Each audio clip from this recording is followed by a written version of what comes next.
The wheelchair remained still beside the rain-streaked window, but the fury coiling through Jean Nakamura's body crackled like a live wire. She'd left him, the fourth woman in 3 months, to walk away from the broken man in expensive clothes. He wasn't angry she'd gone. He was furious she'd wasted his time. That was running out. The other patrons of Moonlight Cafe tried not to stare, but Jean felt their eyes like needles against his skin. The great Jean Nakamura, feared leader of the most ruthless Korean syndicate in the city, abandoned like yesterday's trash. His jaw tightened as he reached for his phone, not to call her back. Never that, but to message his driver. He was done with this charade. The door chimed. Jean didn't look up immediately. He'd mastered the art of controlled indifference, letting the world orbit around him while he calculated 3 moves ahead. But something made him pause. A shift in the air. The sudden silence that fell when someone walked in who didn't belong in places like this. She stood in the doorway, raindrops catching the warm cafe lights on her deep brown skin. Natural coils framed her face, damp and wild from the storm outside. She wore a coat that had seen better winters, and her shoes, functional, worn, wrong for this part of town, squeaked slightly against the polished floor as she moved toward the counter. Elena Vasquez. He knew her name before she spoke. Had known it for 3 days since his intelligence network flagged her unusual search patterns on the dark web. She'd been looking for him carefully, professionally, but not carefully enough. The moment she'd started asking about syndicate operations in the financial district, she'd become visible. Now she was here, and she had no idea she'd just walked into a cage. Elena felt his eyes on her before she saw him. That prickling awareness that came from years of training, from surviving situations that should have killed her. She kept her expression neutral, exhausted even as she approached the counter. She'd rehearsed this, the tired woman seeking warmth and cheap coffee, nothing more. But when she finally let her gaze sweep the room, it snagged on him.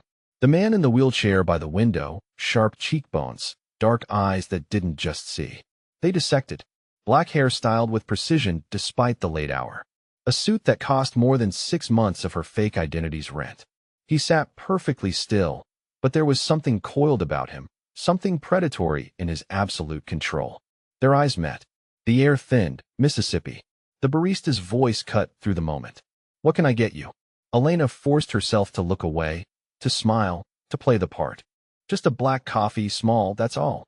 We have. That's all I can afford tonight. The words came out sharper than intended, edged with the real exhaustion she'd been carrying for weeks. The barista's expression softened with pity, and Elena wanted to scream. Miss Vasquez. The voice came from behind her, low, controlled, each syllable wrapped in a Korean accent that made her name sound like a verdict. She turned slowly, every instinct screaming danger. The man in the wheelchair had moved closer, silent as death. Up close, he was devastating. Not handsome was too soft a word. He was carved from something harder, darker, power barely leashed. Sit down. It wasn't a request. Elena's training kicked in. I think you have me confused with. I know exactly who you are. Jin's voice dropped lower, meant only for her ears. The barista had moved away, suddenly busy with imaginary tasks. I know why you're here. I know what you're looking for, and I know you've been searching for 3 months. Her blood turned to ice. Here's what's going to happen. He gestured to the empty chair across from him with one hand, the movement elegant despite the wheelchair. You're going to sit. You're going to act surprised when I offer you a job. And if you play this correctly, you might actually survive the night. Elena's mouth went dry. Every exit route she'd memorized became useless. He'd known the entire time. He'd known. And if I don't, she forced the words out. Something that wasn't quite a smile touched his lips. Then you'll be gone before your coffee gets cold. And trust me, Miss Vasquez, you won't enjoy how that happens. She sat. The chair was still warm. Someone had been here recently, his abandoned date.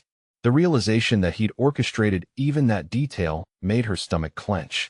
You've been looking for information about your mother's disappearance. Jean spoke quietly, his fingers steepled beneath his chin. The attack on my convoy 8 years ago, the files that were sealed, the witnesses who vanished. Elena's hands trembled in her lap. She pressed them flat against her thighs, refusing to show more weakness. I own this city's shadows, Miss Vasquez. When someone starts digging into my past, I notice. He paused, letting the weight of that sink in. Your search patterns were excellent, professional, almost invisible, almost. What do you want? I want to hire you. The absurdity of it struck her like a physical blow. You want to hire me? The woman who's been investigating you. Not investigating, infiltrating. He corrected her with clinical precision. You've been building a cover identity for 3 months, establishing patterns, creating a paper trail that would get you close to me. Admirable work, really, but I'm offering you something better than infiltration. Legitimacy. Jean leaned forward slightly, and she caught the scent of expensive cologne mixed with something else. Gun oil, maybe, or the metallic tang of violence barely contained. Work for me, my personal assistant. You'll have access to files you could never reach by sneaking. You'll learn everything you want to know about that night 8 years ago. In exchange for what? Your loyalty. The word hung between them like a blade. There's a traitor in my organization. Someone close. I need someone I can trust. Someone with skills beyond filing paperwork. Someone who knows how to survive. You don't trust me. His honesty was brutal. But I trust your motivation. You want answers about your mother. I want to find a snake in my house. Our interests align. Elena stared at him, her mind racing through scenarios, outcomes, traps within traps. And if I refuse, then I'll have wasted more time I don't have. Jin's expression hardened, and you'll spend the rest of your short life looking over your shoulder, wondering when I'll decide you know too much. The threat wasn't empty. She could see it in the way his hand rested casually near his hip, where a weapon would be. In the way the cafe had subtly emptied around them. She hadn't noticed when the other patrons left, but they were alone now except for the barista who disappeared into the back. Why me? Her voice came out steadier than she felt. You could hire anyone. For the first time, something flickered in his dark eyes. Not warmth. Jean didn't do warmth, but something like recognition. Because you survived, he said it simply as though it explained everything. 8 years ago, when my men destroyed that safe house, there were no survivors. The file said everyone died. But here you are, the room tilted. You ordered the attack that killed them. No apology, no justification, just brutal, honest fact. And now you want me to work for you. Her laugh came out sharp, bitter. I want you to survive. He corrected her again. Because if you're smart, Miss Vasquez, you'll realize that the answers you need are behind me, not through me. And the only way you'll get them is to do exactly what I'm offering. Elena looked at him. Really looked, past the expensive suit and the careful control, past the wheelchair and the predatory stillness.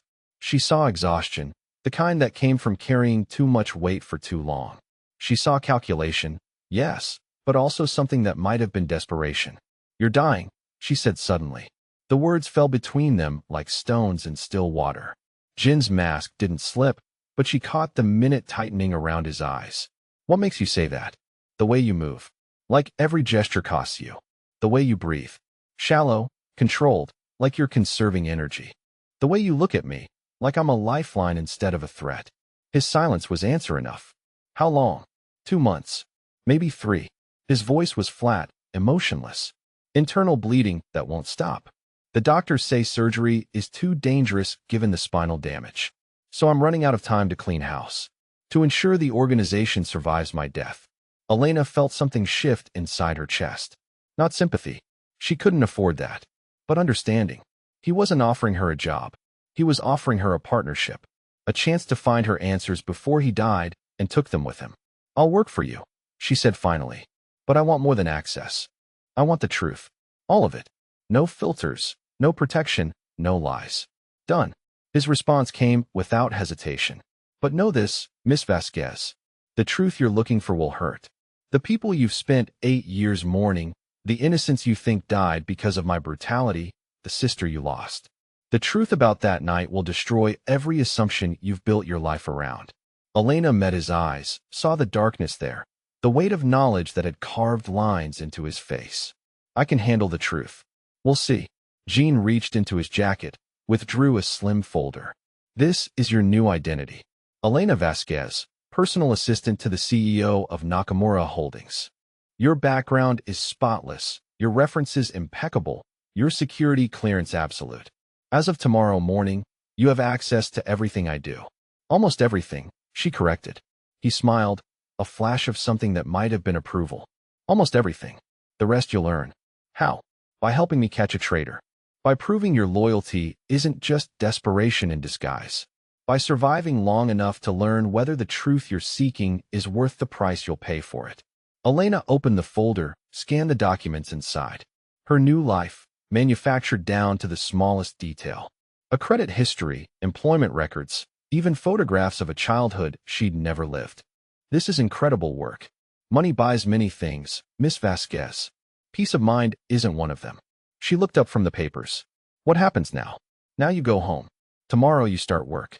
And we begin the very dangerous process of hunting predators in their natural habitat. He paused, his dark eyes boring into hers. Sleep well tonight. It may be the last peaceful sleep you get for a very long time. The following morning, as Elena stood outside the glass tower in the financial district, rain hammering against her borrowed umbrella, she couldn't stop thinking about the last time she'd seen her mother. 8 years ago, the night everything ended, the night's men had come, and the night she'd learned what it meant to survive when everyone else didn't. Welcome back, my beautiful souls and kindred spirits. Before we start, go ahead and subscribe, like, and share where you're watching from.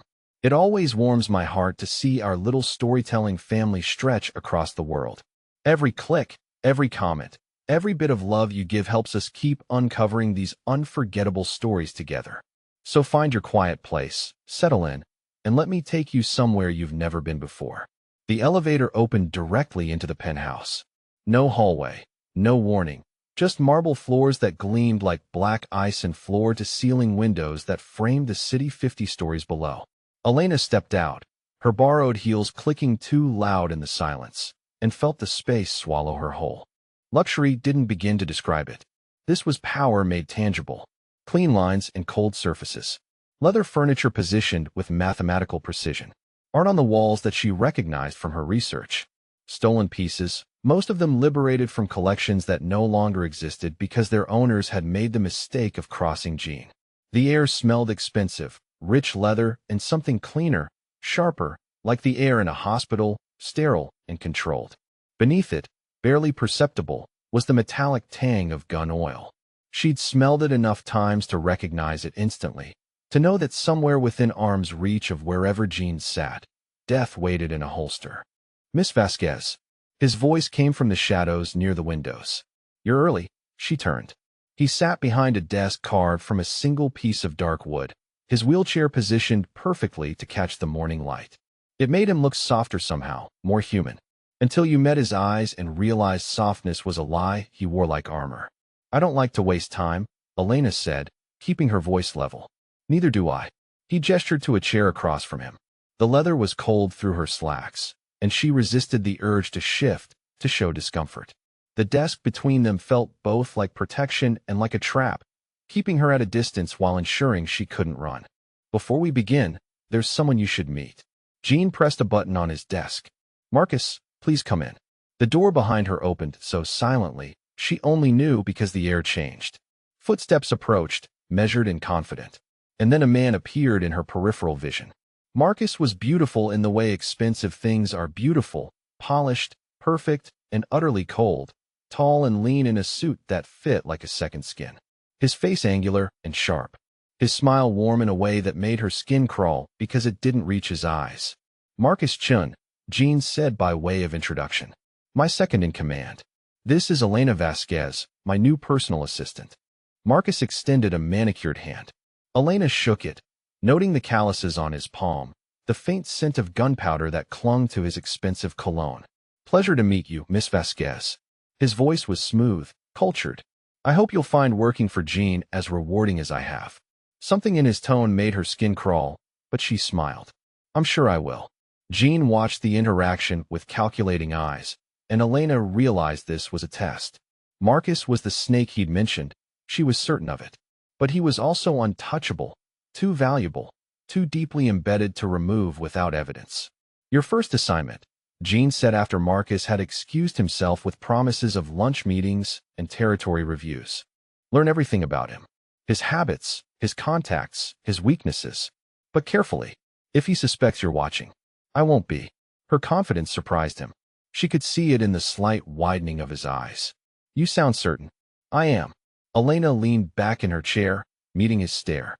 I've been hunting predators since I was 18 years old. I know how to be invisible. Good. Jean turned to face the windows. The city sprawling below like a kingdom waiting to be conquered. Because Marcus Chun has been bleeding this organization dry for 2 years. Selling information to our enemies, skimming profits, positioning himself to take control when I die. He thinks he's untouchable because he's careful, smart, patient. He's wrong. Why not just kill him? The question came out flat, practical. Elena had learned long ago that sometimes the simplest solution was the correct one. Because I need proof. Jin's voice was equally flat. The council needs to see evidence of his betrayal, or they'll assume I'm eliminating rivals out of paranoia. If I appear weak, unstable, they'll fracture the organization trying to fill the power vacuum. I need Marcus to reveal himself completely before I destroy him. Elena nodded, understanding. You need him to commit treason so publicly that even his allies can't defend him. Exactly. Jean turned back to face her, and she saw approval in his dark eyes. Marcus is planning something for the council meeting next week. Something that will remove me permanently and position him as the natural successor. Your job is to find out what, when, and how. And then we kill him. No emotion, no heat, just cold certainty. But we do it in a way that strengthens the organization instead of weakening it. We turn his betrayal into a lesson about the price of treachery. Elena felt something dark and satisfied curl in her stomach. After 8 years of hunting shadows, she was finally going to face a real enemy. Someone she could see, touch, destroy. Tell me about the council meeting. It happens once a month, Jean said. 13 members, all department heads, all sworn to absolute loyalty. They make decisions about territory, investments, alliances. It's also the only time all our leadership is in one place. The perfect target for someone planning a coup or an assassination. Elena's mind was already working through possibilities. How does security work? Victor handles all security arrangements. Victor Petrov, my head of security. Absolutely loyal, absolutely deadly, and absolutely convinced that Marcus is planning something. Unfortunately, suspicion isn't evidence. Can I meet him? Tonight. After the building empties. Jean reached into his desk drawer, withdrew a small device that looked like a hearing aid. Encrypted communication. Channel 3. Victor will contact you when it's safe. Elena took the device, noting how warm it was. Freshly programmed, probably within the last hour. How long have you been planning this? Since the first night, I realized Marcus was stealing from me.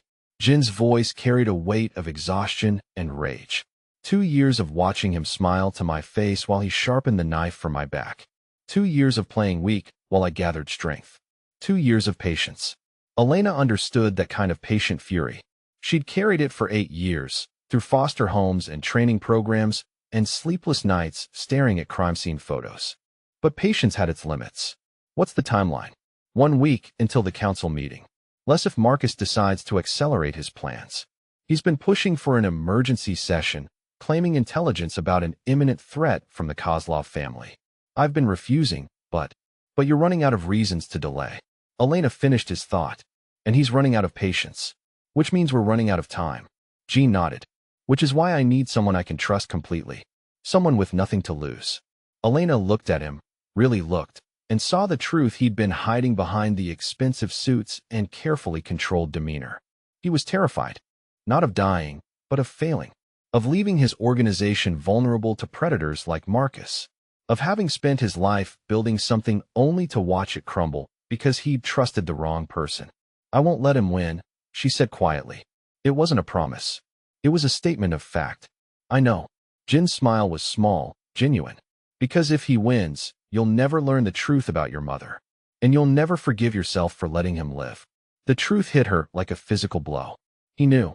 Somehow, impossibly, he knew exactly what drove her. Exactly what she needed to hear. Your mother didn't die in the safe house attack, Miss Vasquez. Jin's voice was soft, almost gentle. She survived. She's alive. And Marcus Chin knows where she is. The world tilted. Elena gripped the arms of her chair, her knuckles white against the leather. That's impossible. The files. Nothing. The files are lies. Jean leaned forward, his dark eyes burning with intensity. Carefully constructed lies designed to hide the fact that 3 people escaped that night. Your mother, your sister Sophia, and a man named David Kim who worked for the Kozlov Family Intelligence Division. Your sister died 3 days later from her injuries. Your mother and David Kim disappeared completely. Elena couldn't breathe. The room spun around her, 8 years of grief and rage and careful planning crashing together in her chest like broken glass. Sophia lived for 3 days. She died in a hospital. Private facility, no records. Jin's voice was clinical, precise. Your mother stayed with her until the end. David Kim arranged new identities for them both, but Sophia was too badly hurt. The burns, the smoke damage to her lungs. She never had a chance. My mother. Elena's voice came out as a whisper. Where is she? I don't know. Jin admitted. But Marcus does. He's been using that information to ensure David Kim's cooperation. Insurance, he calls it. Leverage to guarantee loyalty. Elena felt something cold and deadly settle in her chest. A calm that was more terrifying than rage. Marcus has been blackmailing your mother's protector for 2 years, using her as a weapon to ensure Kim's silence about his own activities. If David Kim ever tries to expose Marcus, your mother dies. Elena stood slowly, her movements controlled despite the fury coursing through her veins. I'm going to kill him. Yes. Jin's voice was matter-of-fact. But not yet. First, we're going to make him lead us to your mother. Then we're going to destroy everything he's built. Then we're going to kill him slowly. Elena looked down at the man in the wheelchair, saw the predator lurking beneath his careful facade. For the first time since entering his penthouse, she wasn't afraid of him. She was grateful. When do we start? We already have. Jin gestured to a stack of files on his desk. Marcus's daily routines, his known associates, his financial records. Study them. Memorize them. Tomorrow you begin your real work, which is becoming indispensable to Marcus Chun, making him trust you, making him believe you're exactly what you appear to be, a competent assistant with no hidden agendas. Meanwhile, you'll be documenting everything, every meeting, every conversation, every decision that proves his treachery. Elena picked up the files, felt their weight in her hands. Evidence, truth, justice for her sister, her mother, herself. And when we have enough, we spring the trap. Jin's smile was cold, predatory. And Marcus Chun learns what it means to betray the wrong person. That evening, Elena sat in her small apartment, surrounded by photographs, financial records, and surveillance reports. The life of Marcus Chun spread across her kitchen table like a dissection. He was careful, she had to admit. 2 years of stealing from Jin, and he'd left almost no obvious traces. Money moved through shell companies. Conversations happened in locations without surveillance. Meetings occurred during times when alibis were solid. But everyone made mistakes. Everyone had patterns. Everyone had weaknesses. And Elena was very good at finding weaknesses. Her encrypted communicator buzzed softly. Channel 3, as promised. Elena. Victor's voice was gravelly, accented with something Eastern European. Are you ready? As ready as I can be. Good. Meet me in the parking garage, level B3, northeast corner. Come alone. Elena grabbed her jacket, checked the compact pistol holstered at the small of her back, and headed out into the night. The parking garage was a concrete maze of shadows and echoes. Elena found Victor exactly where he'd said, a massive man with scarred hands and eyes that missed nothing. He looked like he could break her in half without effort. But when he spoke, his voice was respectful. Jin says you're here to help catch our rat. He says you have personal reasons. Elena nodded. My mother's life depends on stopping Marcus. Then we understand each other. Victor handed her a small tablet. Marcus's schedule for tomorrow. 3 meetings, all potential opportunities for intelligence gathering. The first is breakfast with City Councilman Bradley Walsh. Routine bribery, probably nothing useful. The second is lunch with his accountant. The third, Victor's expression darkened. The third is dinner with David Kim. Elena's blood went cold. Kim, the man who helped her mother escape. The man Marcus had been using as leverage. He'll be there. Jin and I think Kim is ready to break. 2 years of blackmail. 2 years of watching Marcus destroy everything he tried to build. If we're right, tomorrow night might be our chance to turn him. Or it might be the night Marcus decides Kim is too dangerous to keep alive. Elena studied the tablet, memorizing details. Where's the dinner? Private dining room at the Meridian Hotel. Closed to the public, heavily secured. You'll need to be in position before they arrive. What's my cover? Hotel staff. Victor handed her another device, this one resembling a name tag. Magnetic identity card. Gets you into staff areas, past most security. You'll be a server in the private dining room. Close enough to record, far enough to maintain cover. And if something goes wrong. Victor's smile was cold. Then Marcus Chun learns what it's like to be hunted. Elena pocketed the identity card, felt its weight like a promise. Tomorrow night, she would finally come face-to-face with the man who'd been holding her mother hostage. The man whose death would free her family and destroy Jin's greatest threat. She just had to survive long enough to make it happen. The next evening, Elena stood outside the Meridian Hotel, watching expensive cars drop off their passengers in the glow of understated lighting. She wore the black uniform of hotel wait staff, her hair pulled back, her makeup minimal. Just another invisible worker in a world of wealth and power. The magnetic card Victor had given her worked perfectly. Doors opened, security nodded, and Elena moved through the service corridors like she'd been doing it for years. The private dining room was on the 20th floor, accessible by a single elevator that required special clearance. Elena's card granted her access, and she rode up in silence, checking her equipment one final time. Hidden camera, no bigger than a button. Voice recorder, disguised as a pin in her uniform pocket. And the compact pistol, still holstered at the small of her back, insurance in case everything went wrong. The dining room was elegant, understated. 2 tables, soft lighting, windows that offered a spectacular view of the city. Elena began setting up for the evening service, arranging plates and glasses while her equipment captured every angle of the room. At exactly 7:30, the elevator chimed. Elena took her position near the service station, head down, invisible. Marcus entered first, impeccable as always in a dark suit that probably cost more than Elena's annual salary from her fake job. He moved with the confidence of a man who owned the world, scanning the room with predatory eyes before settling at the larger table. David Kim followed a moment later, and Elena's breath caught. He was smaller than she'd expected, with graying hair and tired eyes that spoke of years spent carrying impossible weight. He looked like a man who'd seen too much, survived too much, lost too much. A man who might be ready to finally stop running. "Good evening, David." Marcus's voice was warm, friendly, the perfect performance of a concerned business partner. "You look tired. It's been a difficult week." Kim's voice was soft, careful. "The import business has been challenging." Elena moved closer under the pretense of checking water glasses, her hidden recorder capturing every word. "Ah yes, the imports." Marcus poured wine, his movements casual. "Any issues I should be aware of?" Kim hesitated, and Elena saw the moment of decision flicker across his face. "There have been some irregularities in the financial records." "What kind of irregularities?" Marcus's voice remained light, but Elena caught the sharp edge underneath. "Missing funds. Unauthorized transactions. Someone has been moving money through accounts I've never seen before." Elena felt her pulse quicken. This was it. Kim was finally ready to expose Marcus's theft. But would Marcus let him live long enough to tell Jean? "That's concerning." Marcus set down his wine glass with deliberate precision. "Do you have documentation?" Kim reached into his jacket, withdrew a slim folder. Elena's heart hammered as she watched him place it on the table between them. "Everything's here. Bank records, transaction histories, routing numbers. Whoever's responsible has been very careful, but not careful enough."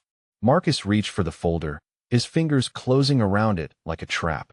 "And you haven't shared this information with anyone else?" "No one." Kim's voice was barely a whisper. "I wanted to discuss it with you first." "Of course you did." Marcus opened the folder, scanned the contents.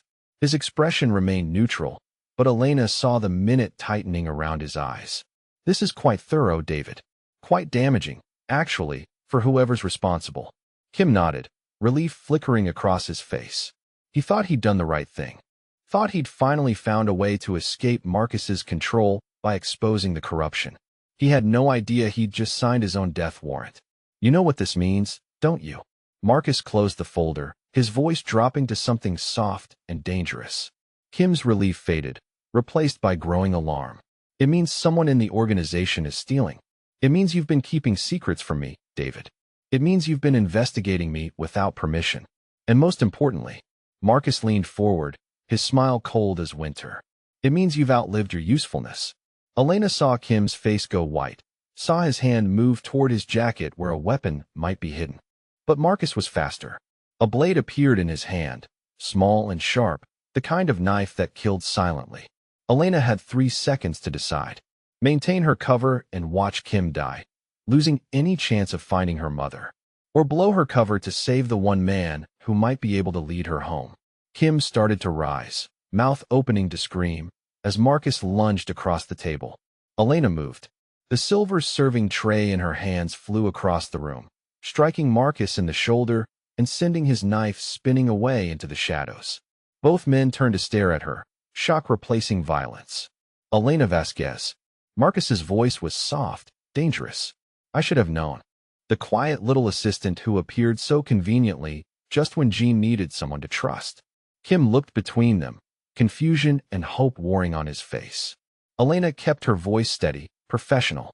Mr. Chun, I think you should step away from Mr. Kim. And I think you should explain how a hotel server knows our names.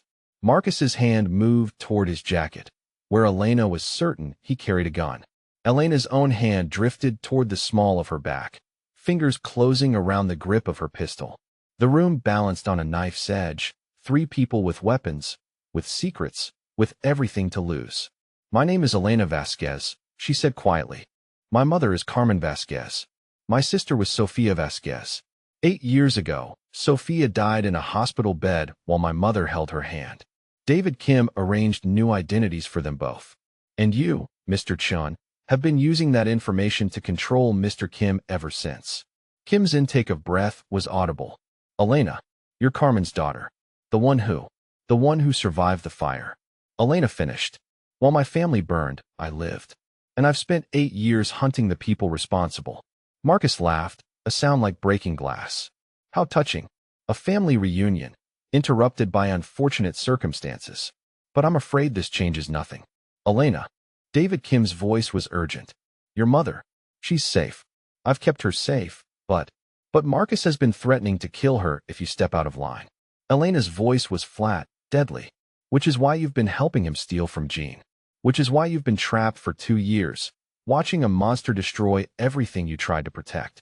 Kim nodded, shame and relief mixing on his face. Every month, he demands more information, more cooperation. I tried to refuse once, and he sent me a photograph. Your mother, tied to a chair, with Marcus holding a gun to her head.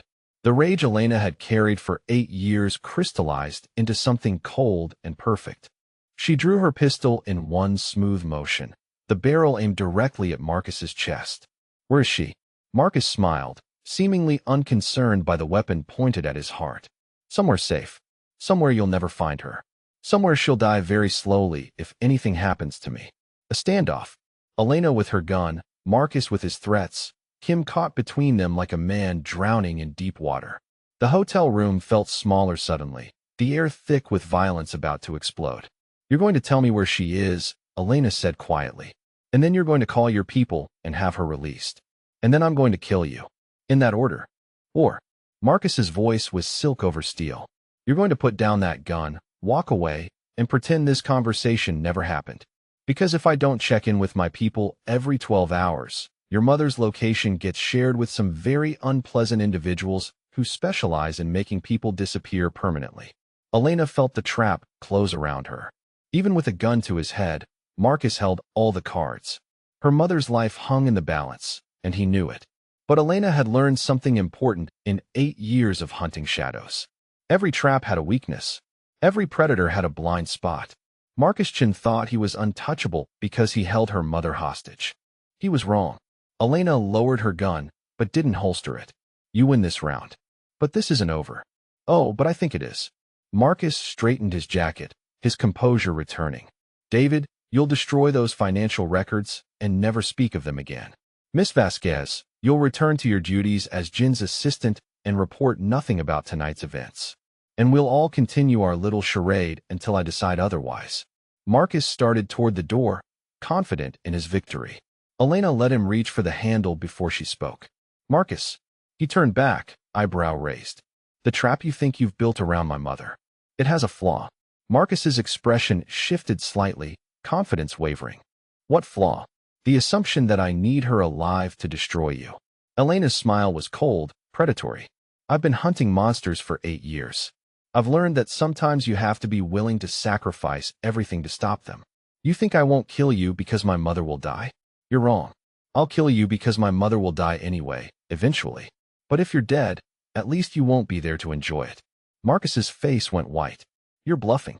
Elena raised her gun again, finger on the trigger. We're about to find out.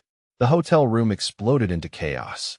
Marcus dove for cover behind an overturned table, his own gun appearing as if by magic.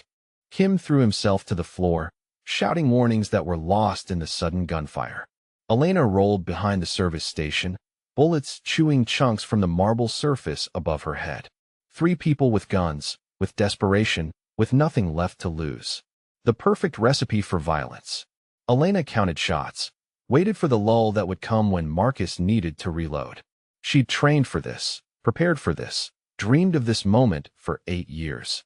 But dreams were different from reality. Reality was messier, louder, more terrifying than any nightmare. The shooting stopped. Elena heard the distinctive click of an empty magazine being ejected. She moved, rising from cover with her pistol aimed where Marcus had been hiding. The space was empty. A service door stood open, leading to the hotel's emergency stairwell. Marcus was running. Elena looked at Kim, who was pushing himself up from the floor with shaking hands. Are you hit? No.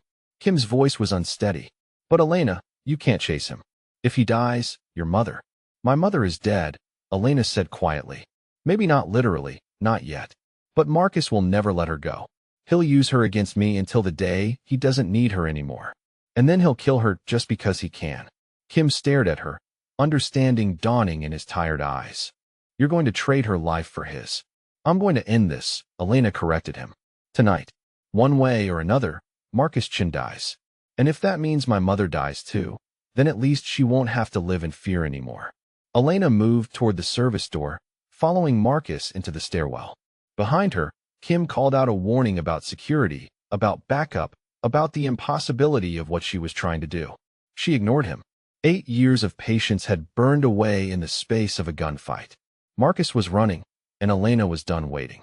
The stairwell was concrete and fluorescent lights, the sound of footsteps echoing from somewhere below. Elena took the stairs 3 at a time, her gun ready, her heart hammering with adrenaline and purpose. 15 floors down, she heard a door slam. The parking garage. Of course Marcus would head for his car, for escape, for the safety of distance.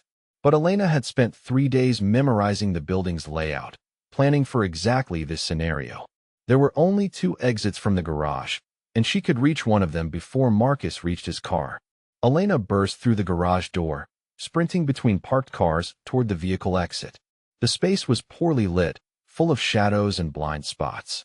Perfect territory for an ambush. She moved carefully now, using cars for cover, listening for the sound of footsteps or engines. A shot rang out, close enough that Elena felt the bullet pass her cheek.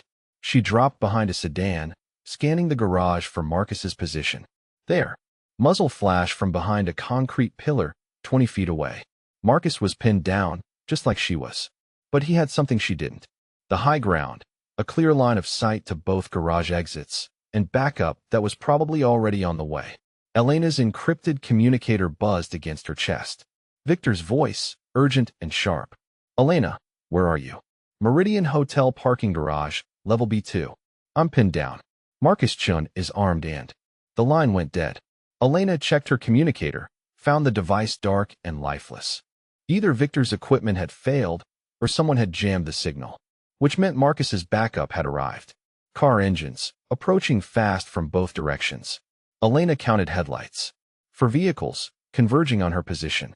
Whatever was about to happen, it was going to happen quickly. Elena checked her ammunition. 6 rounds left. Not enough for a sustained firefight, but enough to make things interesting. She took a deep breath, centered herself, and prepared to do something monumentally stupid. Elena stood up, gun raised, and walked directly toward Marcus's position. No cover, no tactical advantage, just Elena and her pistol against whatever was waiting for her in the shadows. Marcus stepped out from behind the pillar, his own gun trained on her chest. He was smiling, confident in his victory. Backup surrounding her, nowhere to run, nowhere to hide. Brave, Miss Vasquez. Stupid, but brave. Drop the gun. Elena kept walking, kept her weapon aimed at his head. You first.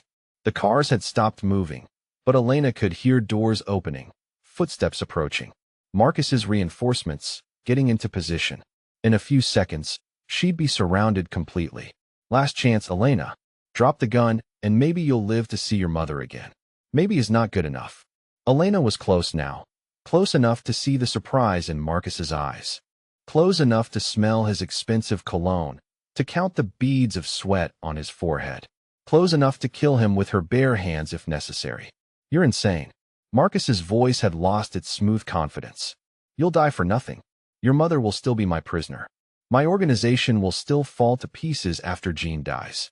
You'll accomplish nothing except your own death. Elena stopped walking when the barrel of her gun was 3 feet from Marcus's face.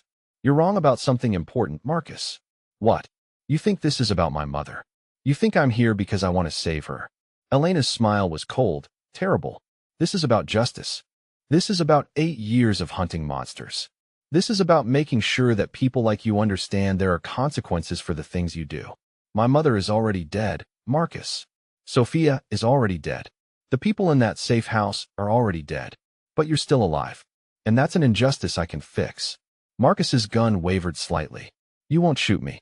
Too many witnesses. Too many cameras. Too much evidence linking you to my death. Elena's laugh was sharp, bitter. I don't plan to survive this, Marcus. I'm not walking out of this garage alive. But neither are you. Understanding dawned on Marcus's face, followed immediately by fear. Elena saw him realize that he'd miscalculated completely. She wasn't here to negotiate or bargain or make deals. She was here to die, and to take him with her. Elena pulled the trigger. The sound was enormous in the confined space of the garage, echoing off concrete walls like thunder.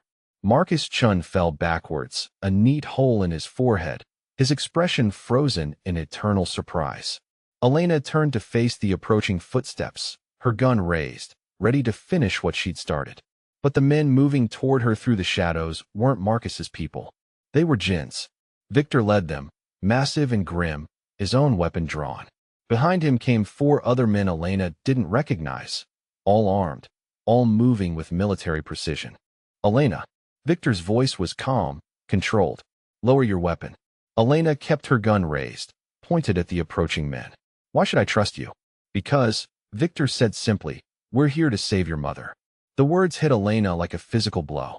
She lowered her gun slowly, not quite willing to believe what she'd heard. My mother. Safe, Victor confirmed. Has been for the past 6 hours.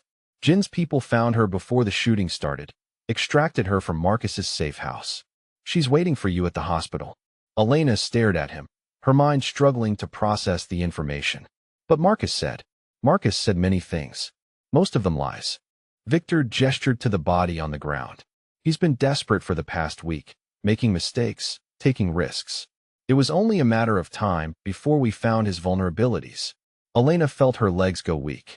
She leaned against a nearby car, fighting the urge to collapse completely. It's over. It's over, Victor confirmed. Marcus is dead. His network is being dismantled as we speak. Your mother is safe. And Jean. Victor's expression grew somber. Jean would like to see you. He's in the hospital. The cancer. Elena's voice came out as a whisper. He collapsed 3 hours ago. Internal bleeding, just like he predicted. The doctors say he has maybe days, maybe hours. Elena looked down at Marcus's body, felt the weight of 8 years lifting from her shoulders. Justice, finally. But it felt different than she'd expected. Emptier. Smaller. Revenge was supposed to change everything, but Elena felt exactly the same as she had that morning. Tired. Angry. Alone. Except she wasn't alone anymore.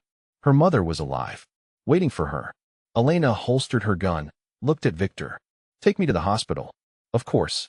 Victor gestured to his men, who began the process of cleaning up Marcus's body and securing the crime scene. But Elena, he said quietly, when you see Jean, thank him. For what? For keeping his promise. For finding your mother. For giving you the chance to choose justice over revenge. Elena nodded, understanding. Jean had orchestrated everything, from the moment she'd walked into that coffee shop to Marcus's death in the parking garage. He'd given her the tools she needed, the information she required, the opportunity she craved.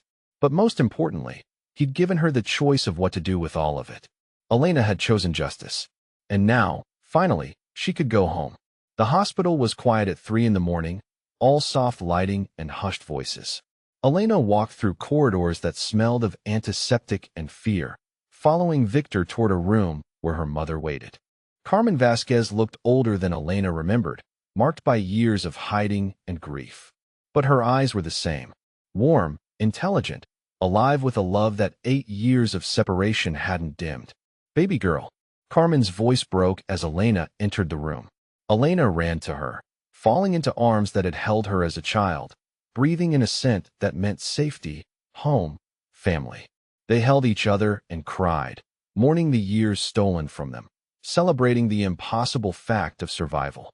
"I looked for you," Elena whispered against her mother's shoulder. "Every day for 8 years, I looked." "I know." Carmen stroked her daughter's hair. "I know you did. I wanted to find you, wanted to tell you I was alive. But David said it wasn't safe. Said Marcus would use you against me if he knew you were looking." Carmen pulled back, studying Elena's face. "You're so different. Older. Harder. What happened to you, baby girl?" "I survived," Elena said simply. "I learned how to hunt monsters. I learned how to fight back. And tonight, I killed the man who destroyed our family." Carmen's expression grew somber. "Was it worth it?" "Justice always is." Elena kissed her mother's forehead. "But revenge is empty. I'm glad I chose justice instead." They sat together in the quiet hospital room, rebuilding a relationship that had been broken by violence and time. Elena told her mother about the foster homes, the training, the years spent hunting shadows. Carmen told Elena about the safe houses, the fake identities, the constant fear of discovery. 2 women who'd survived impossible things, finally finding their way back to each other. A soft knock at the door interrupted their reunion. Victor appeared in the doorway, his expression grave. "Elena, Gene is asking for you." "Is he?" Elena couldn't finish the question. "Soon." Victor's voice was gentle. "If you want to say goodbye, now would be the time." Elena looked at her mother, who nodded understanding. "Go." Carmen squeezed her daughter's hand. "I'll be here when you get back. Promise." Elena kissed her mother's cheek, tasting salt and love and the possibility of a future neither of them had dared to hope for. "I promise." Jin's hospital room was dim, machines beeping softly in the darkness. He lay propped against pillows, looking smaller than Elena had ever seen him. But his eyes were still sharp, still calculating, still missing nothing. "Miss Vasquez." His voice was weak but clear. "Thank you for coming." Elena approached his bedside, noting the 4 lines, the monitors, the unmistakable signs of a body shutting down. "How are you feeling?" "Satisfied." Jin's smile was small, genuine. "Marcus is dead. Your mother is safe. My organization will survive my passing. All in all, not a bad day's work." Elena sat in the chair beside his bed. "Why did you help me?" "Because justice delayed is justice denied." Jin's breathing was labored, but his voice remained steady. "I've spent my life building an empire on violence and fear. Perhaps, in the end, I wanted to build something else. Something better." "Like what?" "Like a chance for someone else to choose differently. To choose justice over revenge. To choose family over vengeance. To choose love over hatred." Jin's eyes found hers. "You had every right to hate me, Elena. My men destroyed your family. My orders killed your sister. My war took everything from you. But you chose to work with me instead of against me. You chose to save my organization instead of destroying it. Why?" "Because hatred is a poison," Elena said quietly. "I carried it for 8 years, and it almost killed me. When you gave me the chance to choose something else, I took it. Even though it meant working with the man who killed Sophia. Even though it meant trusting someone I should have hated. I chose justice because justice heals. Hatred only destroys." Jean nodded, approval flickering in his tired eyes. "Victor will take care of the organization. He's a good man, despite appearances. Loyal, honorable, surprisingly gentle for someone in his profession. The transition will be smooth. And you?" Elena met his gaze. "What about me?" "You could stay. Help Victor rebuild, reform, create something better than what I've left behind. Or you could go. Take your mother, start fresh somewhere safe. The choice is yours." Elena considered his offer. A chance to help transform a criminal organization into something resembling legitimate business. a chance to continue the work of justice she'd begun, a chance to honor the memory of everyone who died in that safe house 8 years ago, or a chance to walk away, to build a normal life with her mother, to forget about violence and vengeance and the weight of carrying other people's secrets. What would you do? Elena asked. If you were me. If you had the chance to start over. Jean was quiet for a long moment, his breathing the only sound in the room. I think, he said finally, I would choose family. I think I would choose love. I think I would choose to build something new instead of trying to fix something broken. Elena nodded, understanding. Thank you, Jean. For everything. For justice. For my mother. For the choice to be better than my hatred. Jean's eyes were already closing, exhaustion winning its final battle. Take care of yourself, Elena Vasquez. Take care of your mother. And remember that justice, real justice, isn't about punishment. It's about protection.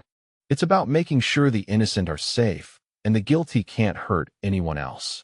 Elena stood, looking down at the man who'd given her everything she'd thought she wanted and taught her what she actually needed. She leaned down, kissed his forehead gently. Rest now. It's over. Jean smiled one last time, his eyes closing completely.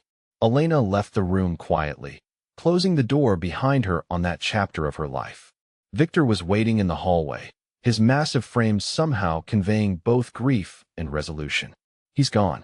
Victor said it as a statement, not a question.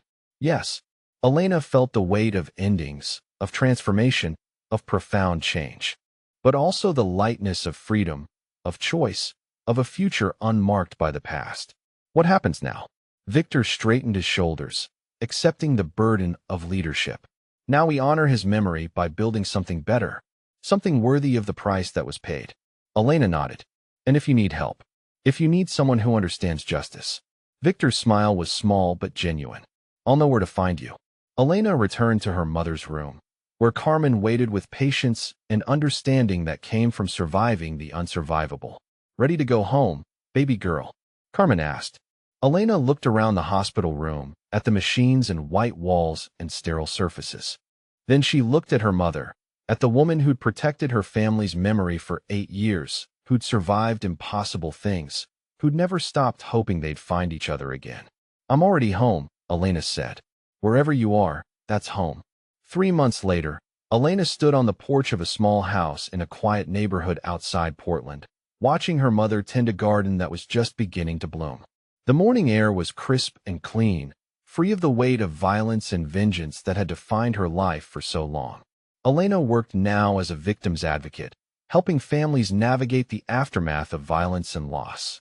It wasn't the same as hunting monsters, but it was justice of a different kind. Quieter, gentler, but no less important. She helped people heal instead of helping them hunt. She chose protection over punishment. Every morning, Elena woke up in a house that smelled like coffee and flowers instead of gun, oil, and fear. Every evening, she came home to conversation and laughter instead of surveillance and strategy. It was a different kind of life than the one she'd imagined for 8 years. It was better. Carmen called from the garden, pointing to a rose bush that was just beginning to bud. Elena, come see. Your sister's roses are finally growing. Elena joined her mother among the flowers, kneeling in soil that was rich and dark and alive with possibility. They'd planted the roses together, a memorial to Sophia and everyone else who died that night 8 years ago, but also a symbol of something else, of growth after destruction, of beauty after devastation, of love that survived even when everything else burned. The roses were red, deep and vibrant, reaching toward the sun. Elena touched a bud that was just beginning to open, feeling the promise of bloom, of fragrance, of life continuing despite everything. It's beautiful, Mama. Carmen knelt beside her daughter, their hands touching in the warm soil. Everything beautiful comes from something difficult, baby girl. These roses, this garden, this life we've built. None of it would exist without the hard seasons that came before. Elena understood. Justice wasn't about endings, but about beginnings. It wasn't about punishment, but about protection. It wasn't about hatred, but about healing. She'd spent 8 years learning how to hunt monsters. Now she was learning how to plant flowers. Both were necessary. Both were justice. Both were love. The sun rose higher, warming the garden and the 2 women who knelt among the growing things, finally home, finally safe, finally free to choose what came next. And for the first time in 8 years, Elena chose peace.